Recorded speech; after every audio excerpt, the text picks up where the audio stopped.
Hey there guys, Portal Master 9351 here, and in this video we are going to be taking a look at Buzzerbeak's figure, toy form, and stuff, as well as some gameplay. So right here at the outset you can of course see an image of his toy form, and he is looking pretty awesome. So as we knew before, he is a Fire Element Skylander of the Ninja class, so that's pretty cool. Definitely like a lot of detail there. You can see on his, I can't think of what you call it, but his suit or whatever, I know there's a traditional name for it. I guess it's a gi is what it is technically. Has a lot of detail on it. His beak has got a ton of detail on it, and you know, just in general his whole outfit has a ton of detail, and it seriously looks really amazing. And I am really excited for these senseis because they all have this incredible level of detail that really makes them worth buying. So now we're going to go ahead and jump into the gameplay. So right here we see him moving down into the level that we saw Barbella in that last video, and he's going to walk up to those enemies and just start doing damage with his shurikens or whatever. I'm going to call them shurikens because that's what I like to call them. So he also summons Buzzerbeak and that little firewall. So it's kind of like a 2-for-1 villain thing. You're going to be getting not only Tae Kwon Crow, but you're also going to be getting Buzzerbeak.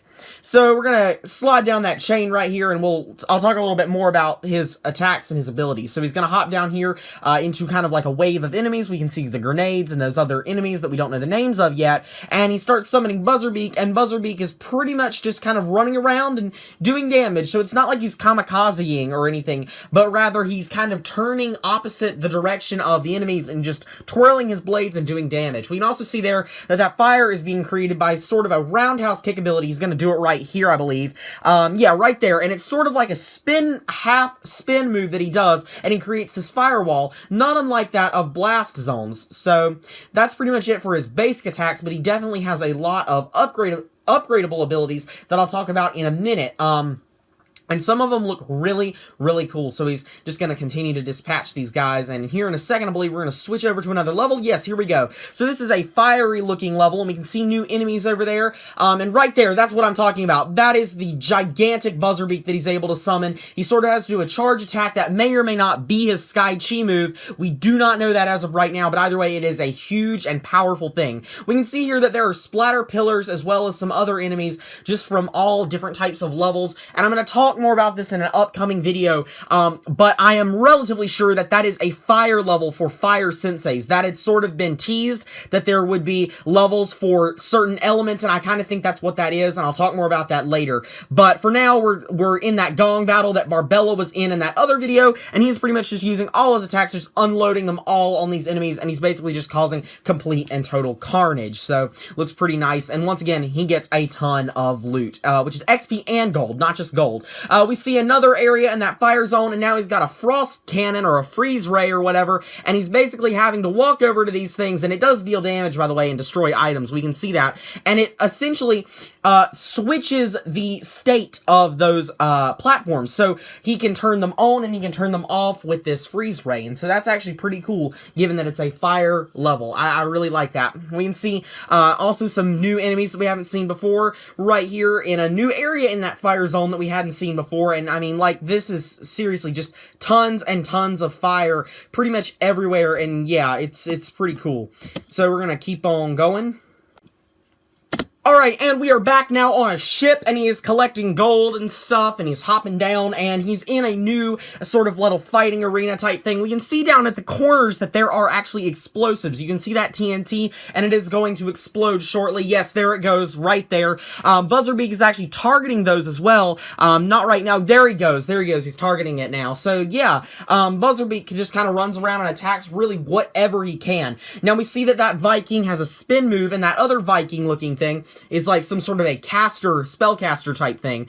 We can see more Viking-looking things here, although these may be of a different shade of color, so I'm not entirely sure if these are the same things. I think that there may be multiple types of these things, much like there are multiple spell punks. We see more of these eyeglass bottles that we saw earlier when he summoned that huge Buzzerbeak, so just more of the same right here. We see, basically, it's mostly all the same enemies that we've seen up until this point, so it's really nothing new in terms of new enemies. You can see right there, you can see Stealth Elf. You couldn't really see her in the Barbella video, but you could really see her there. Once again, passing that shrine, the Sensei Shrine. Once again, don't really know what it is, but I do think that it is a sorcerer's shrine, just based on the fact that there is a staff floating around. He's gonna dispatch these grenades pretty quickly with his little shurikens, or whatever you want to call them.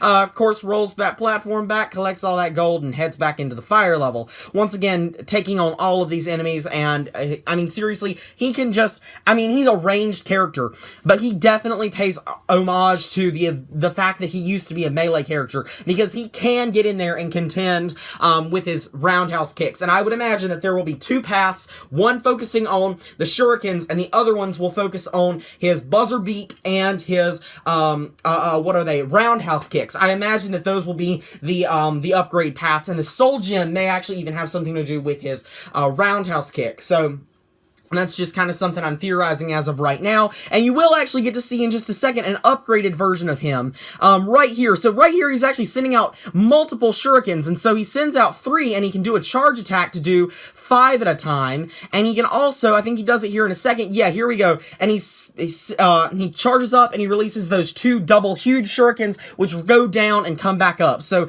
he definitely is upgradable. And once again, he summons a huge buzzer beak. Like I said, I don't know if that's an upgrade. That could actually be a soul gem. That could also be a soul gem, summon a huge buzzer beak. But as it said in this video, you know, because Buzzerbeak's able to do such high amounts of damage, it may actually be a Sky Chi rather than a Soul Gem. So, yeah, that's pretty much it. So, yeah, that was Tae Kwon Crow's gameplay. Seriously, he looks amazing, and I'm also super excited for Tae Kwon Crow. I know I say that all the time, but I am super excited for all of these characters because they are all amazing. So, yeah, that's pretty much all for now. This has been Portal Master 9351. Remember to like, comment, subscribe, and I'll see you guys next time. Goodbye!